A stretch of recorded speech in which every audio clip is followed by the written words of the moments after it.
ఈ ముంజకాయలు ఎంత కలకలాడిపోతున్నాయో, ఎంత న్యాచురల్గా, ఎంతో ఫ్రెష్గా, ఎంత బాగున్నాయో.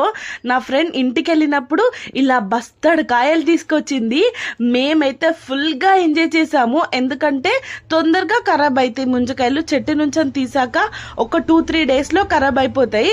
కాబట్టి ఇంకా మేము తినంగా మిగిలిన మా పేరెంట్స్కి ఇలా కట్ చేపించి కవర్లో ప్యాక్ చేసి తీసుకెళ్తున్నాను ఇంటికి. అండ్ ఇంటికి వెళ్ళే వరకు ఒకవేళ అవి ఖరాబ్ అయితే ఏమో అనేసి కొన్ని కాయలు కూడా అలానే తీసుకొని వెళ్ళిపోయాను. అసలు మేము మాత్రం ఫుల్ కడుపు నిండా తినేసాము. ఒక 2 డేస్ ముంజకాయలే తింటున్నాము. నాకు చాలా డేస్ తర్వాతకి చాలా హ్యాపీగా అనిపించింది. ఇంకా ఆ ముంజకాయలన్నీ మా వాళ్ళ కోసం తీసుకొని వెళ్ళాను. దీన్ని చూస్తుంటే అచ్చం చిన్నప్పుడు నన్ను నేను చూసుకున్నట్టే అనిపిస్తుంది. నేను కూడా యాజ్ డిస్ ఇలానే ఉండేదాన్ని చెప్పింది మా మమ్మీ. సో ఇంకా ముంజకాయలు తీసుకెళ్ళాక మా మమ్మీ, మా అమ్మమ్మ అందరూ కూడా చాలా కడుపు నిండా తినేశారు. అండ్ ఫ్రెష్గా ఉన్నాయని కూడా చెప్పారు. ఎందుకంటే డైరెక్ట్గా మా ఫ్రెండ్ మా దగ్గరకే తీసుకొచ్చేసింది కాబట్టి. Thank you for watching. Bye.